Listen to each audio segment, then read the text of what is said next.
Thank you for joining into another episode of Life in Pages. This time I am doing a book review over The Hobbit. As you can see through the intro video, no, it's not a movie review, it's a book review. Sorry to raise up those expectations or hopes or dreams or whatever you had about this video being. However, it's not, it's a book review over J.R. Tolkien's The Hobbit.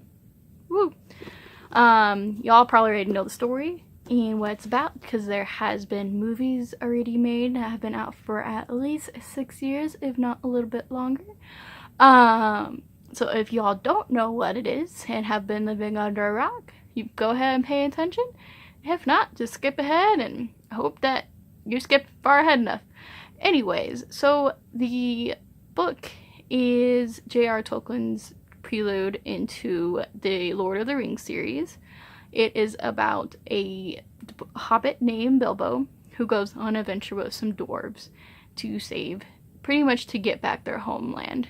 Well, not homeland, but their home.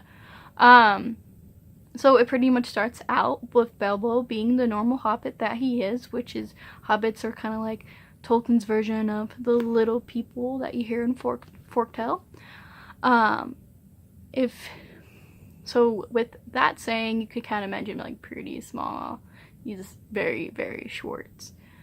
On top of that, it starts out with pretty much also with Gandalf showing up to his house, having a nice conversation, sort of like in that riddle, like it's one of those nice reads because you're like, what do you really mean, hobbit or wizard? Is it really a good morning kind of talk?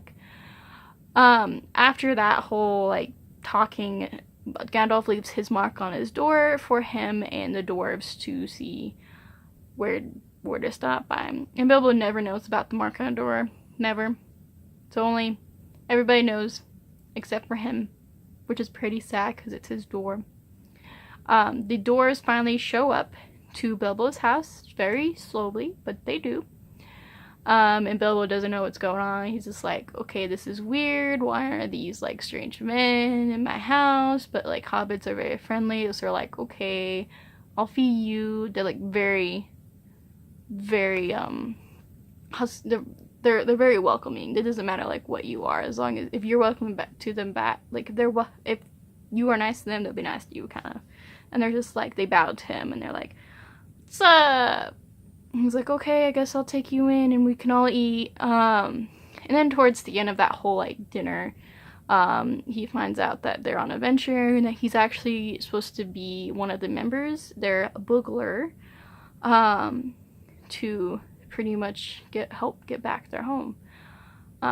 He thinks about it. He leaves late because he was like really debating really hard, because hobbits don't really leave the Shire. It's very rare that they do because they're fairly homely creatures, and they, what we think is bored, they enjoy, and they like stuff like that. There's other stuff involving hobbits, and hopefully I could do a video just nothing about hobbits. However, I won't be doing it in this video.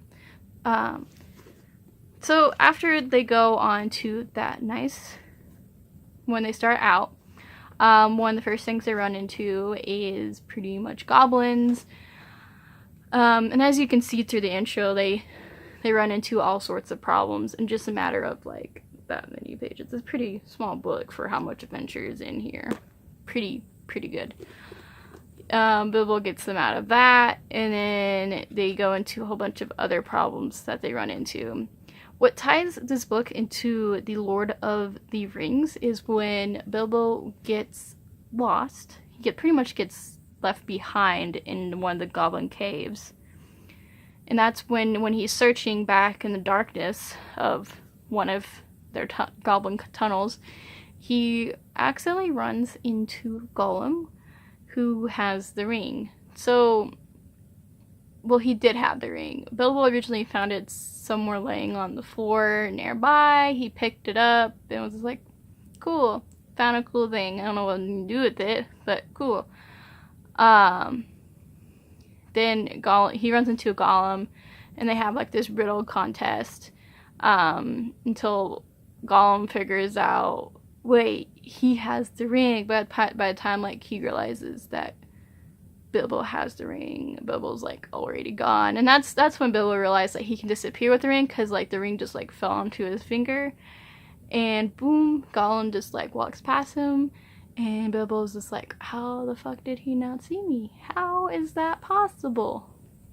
But that's how we figured out he could disappear, along with actually escaping through the Gollum's gate.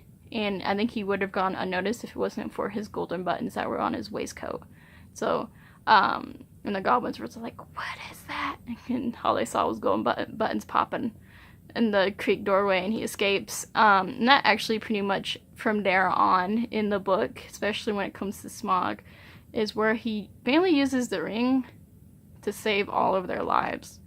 So he's using a very terrible ring that's meant to like destroy lives to save lives, which is pretty impressive. Eventually he does go back home, but there's so many, like, and then there's somewhere in between they run into the forest elves, and that's a fun encounter, and that's one of the stories where the ring pretty much helps him save his dwarf friends. I'm not going to spoil everything for you. That's because I want to give you like good amounts of the story to be like, oh, cool. There are other adventures.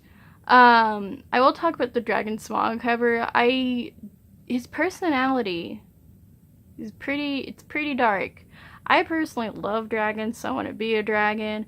I want to be a dragon. So I kind of didn't, when I read it, I kind of didn't like how J.R.R. Tolkien made Smaug your typical medieval dragon who's only after gold. And I haven't read the other Lord of the Rings books, and I'm pretty sure there's not other mentions of dragons, so I kind of want to explore more into like the dragon part of the Lord of the Rings to see if he made all of them that way or just Smaug, because that's just unfair if they're all like Smaug. Come on now. But on top of that, Smaug is a very interesting character to read, not only to watch, but to read as well. So overall, this book is amazing, and you probably already know that. But it made me actually, after rereading this, like, I really need to start reading Lord of the Rings. I don't know why I've been putting it off for so long as I have. So that's actually one of the other books I started reading, which is the first Lord of the Rings book called The Fellowship of the Ring. I will let you guys know what I overall think of it. I'm kind of, actually I started off I don't know how long ago, but I'm pretty much almost done with it. And so far, it's good. But I will make another video of just that. Besides that, y'all have a wonderful day. And please hit that subscribe or like button, whichever one you prefer. Bye.